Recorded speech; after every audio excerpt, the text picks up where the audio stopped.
उपनिषद के ऋषि से पूछा गया कि एक पेड़ के ऊपर दो पंछी बैठे हुए, एक पंछी रोता है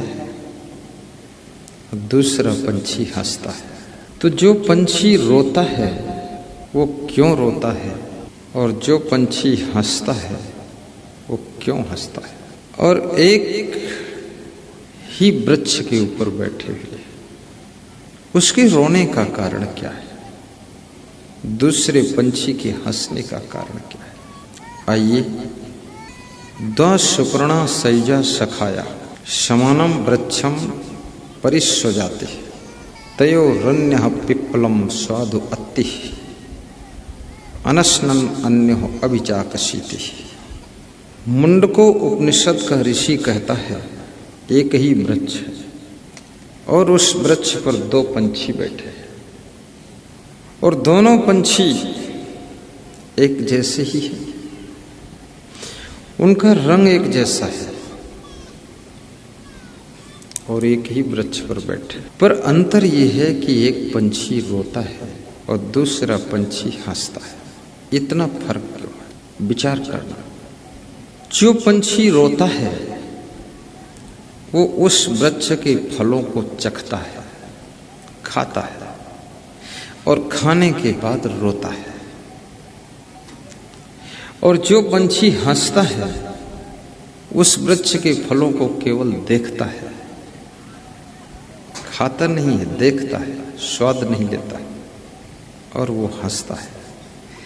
जो केवल देखता है, स्वाद नहीं लेता है, खाता नहीं है, वो हंसता है। और जो देखता भी है और स्वाद भी लेता है और खाता भी है और खाने के बाद फिर बहुत रोता है, दुखी होता है। ये क्या कहानी है? ये बड़ी विचित्र कहानी है। ये संसार रूपी वृक्ष है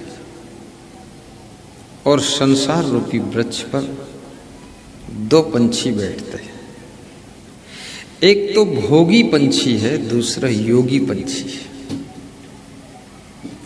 एक जीव ऐसा है जो संसार के भोगों को देखता भी है और भोगता भी है और उसके बाद रोता भी है।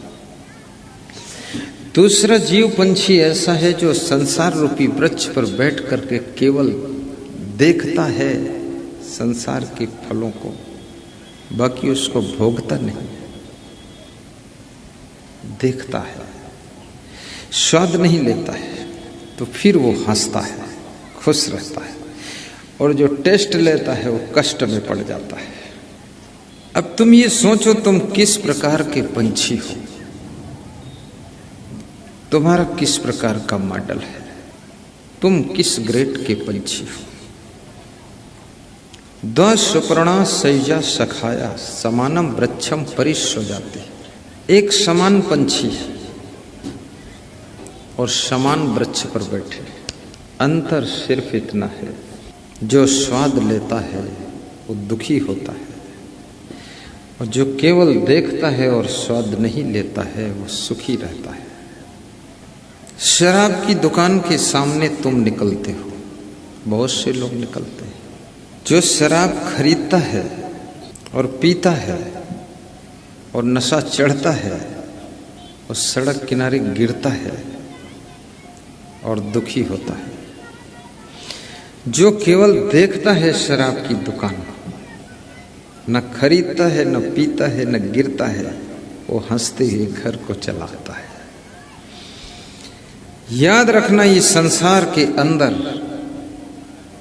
हर चीज ना तो छूने योग्य है और ना तो उसका स्वाद लेने योग्य है। देख लिया है बस उतना ही बहुत है। जहां टेस्ट लोगे वहीं कष्ट में गिर जाओगे।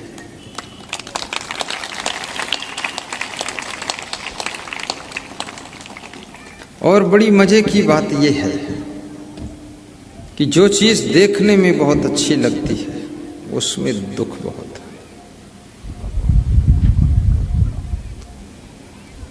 जो चीज देखने में बहुत अच्छी है,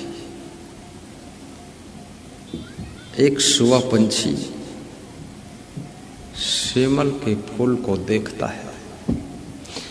सेमल के फूल का रंग लाल रंग होता है और सेमल के फूल में बड़ी सुंदरता होती है, बहुत सुंदर होता है, आकर्षक। इसलिए कहा गया है कि यह ऐसा संसार है जैसे सेमल फूल, दिन 10 के व्यवहार में झूठे रंग न फूल। ये 10 दिनों का यहाँ व्यवहार है, ये 10 इंद्रियों का व्यवहार है, 10 इंद्रियों का ही पूरा सिस्टम चल रहा है। 5 कर्मेंद्रियां, 5 ज्ञानेंद्रियां और 10 इंद्रियों के कार्यालय में ही सारी जिंदगी अस्त हो जाती है। और इस संसार को कबीर ने कहा है कि सेमल के फूल जैसा है। कैसा है? सेमल के फूल जैसा। सेमल के फूल जैसा क्यों है? क्योंकि सेमल का फूल बहुत सुंदर होता है, तो ये संसार भी देखने में बहुत सुंदर लगता है। तुम जब हीरो हीरोइन को देखते हो बहुत सुंदर दिखाई देते हैं, उनके गाने सुनते हो तो आपको बहुत अच्छे लगते हैं, उनका नाच देखते हो, कमर जब हिलाते हैं तो आपको बहुत सुंदर लगता है। लेकिन धीरे धीरे तुम उनकी नकल भी करते हो। कितने लोग कमरे का दरवाजा बंद करके अंदर नाचते हैं।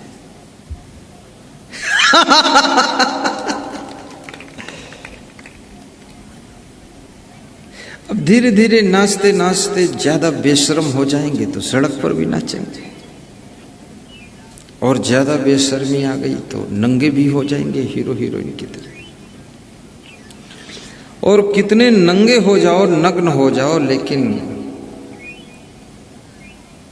इसमें कोई बहादुरी नहीं है।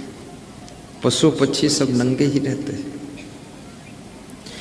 कोई बैल पैंट शर्ट पहनता है, कोई भैंस साड़ी पहनती है, कोई बकरी सलवार कुर्ता पहनती है।